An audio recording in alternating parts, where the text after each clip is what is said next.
It looks like just a tiny dried flower bud with a strong smell and a very intense taste. But clove is one of those ingredients that many people have at home, use once in a while in recipes, and never imagine how concentrated and powerful it really is. But I need to start with a very important warning. Natural does not mean risk-free, and powerful does not mean you should start chewing cloves every single day, thinking they can replace medicine, a dentist, a doctor, a nutritionist, or proper medical care. What I want to show you in this video is what may happen in the body when clove is used consciously, in small amounts, and why it gets so much attention when we talk about oral health, digestion, inflammation, antioxidants, and metabolism.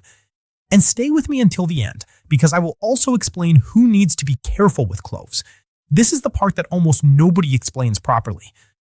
Clove is small, but it has such a strong aroma because it is rich in essential oils. The best known compound is eugenol, a substance responsible for much of that intense smell, that slightly numbing feeling in the mouth, and several effects that have been studied over time. I'm Edu Rodriguez, a pharmacist, biochemist, diabetes and health educator, a member of the Brazilian Diabetes Society, and I have also lived with type 1 diabetes for more than 26 years. So whenever I talk about a food, a spice, or a natural compound, I always like to look at both sides, the possible benefit and the necessary caution. And clove is exactly that kind of ingredient. It can be interesting, but it must be understood responsibly.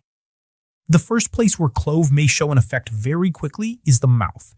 When you chew a clove, that strong flavor spreads across the tongue, gums, and saliva. Many people feel a mild numbness. This happens because eugenol can have a local action that reduces sensitivity and creates that light anesthetic sensation. This is one reason why clove and its compounds have been traditionally associated with oral care. Eugenol has antimicrobial activity, which means it may make it harder for some microorganisms to multiply. That helps explain why many people have traditionally used clove when dealing with bad breath or mild gum discomfort. But pay attention. This does not mean that chewing cloves treats cavities, infections, or dental disease. If you have tooth pain, bleeding gums, persistent inflammation, constant bad breath, or sores in the mouth, the right thing to do is see a dentist.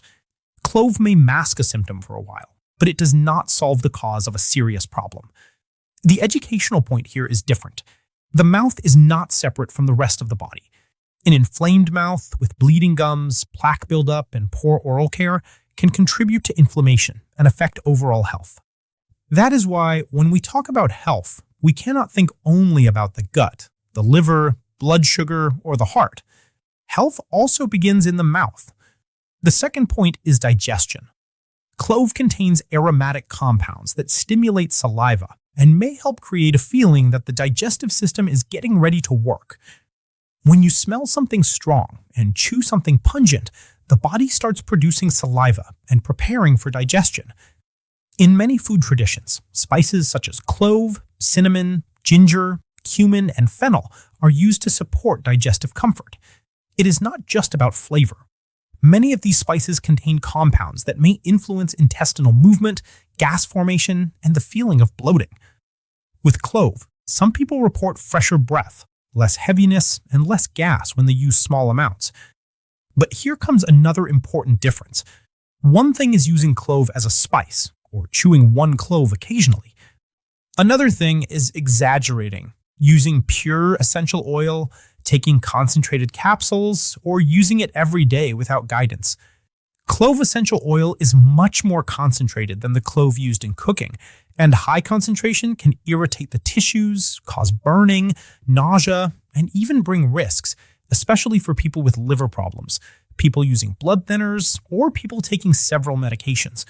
So if you want to use clove as a digestive ally, think of it as a spice, not as a miracle. The third point is its antioxidant action. Clove is known for having a high concentration of phenolic compounds, which are substances with antioxidant activity. In simple words, antioxidants help fight free radicals, which are unstable molecules involved in cellular wear and tear. Free radicals are part of the normal functioning of the body.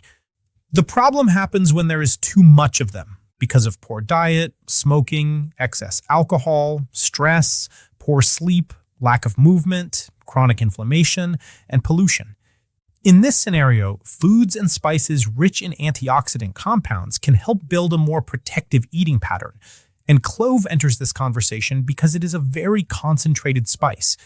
But I want to make this very clear. You do not need to chew cloves every day to get antioxidants. You can also find protective compounds in fruits, vegetables, extra virgin olive oil, nuts, teas, cocoa, herbs, and many other spices. The mistake is believing that one single food will fix an entire disorganized routine. Clove may be an interesting detail, but the foundation is still balanced eating, better sleep, movement, stress control, hydration, and proper health follow-up when needed. The fourth point is metabolism, including blood sugar and liver health. This is a topic that gets a lot of attention, especially for people with prediabetes, type 2 diabetes, or insulin resistance. Some studies have investigated clove compounds and their possible effects on insulin sensitivity, inflammation, and metabolism. In simple language, insulin sensitivity is the body's ability to respond well to insulin, so glucose can move from the blood into the cells. When this response becomes worse, blood sugar tends to rise, and the body has to work harder. Some compounds found in cloves seem to have potential effects on metabolic processes, but this does not mean clove lowers blood sugar by itself, and it does not replace medication, proper nutrition, or physical activity. As I always say, in diabetes, the small details can help, but the foundation is what really matters. If a person eats too many refined carbohydrates, sleeps poorly, lives under constant stress, does not move, forgets medication, or does not monitor their health, clove will not fix everything. Now, within a well-built routine, spices can be part of a smarter eating pattern. They add flavor, may reduce the need for sugar in some preparations, and can provide interesting bioactive compounds. The liver also enters this conversation because it participates in the metabolism of glucose, fats, medications, and many substances that pass through the body. Eugenol and other compounds in clove have been studied for their antioxidant and protective effects in certain contexts. But here, caution is even more important. The liver also processes natural substances, and when the dose is high, especially in the form of essential oil or concentrated supplements, something that seemed protective may become harmful. That is why I do not recommend using clove essential oil on your own, swallowing drops, making concentrated recipes, or taking capsules without professional guidance. Now comes the practical question. How can you use clove more safely?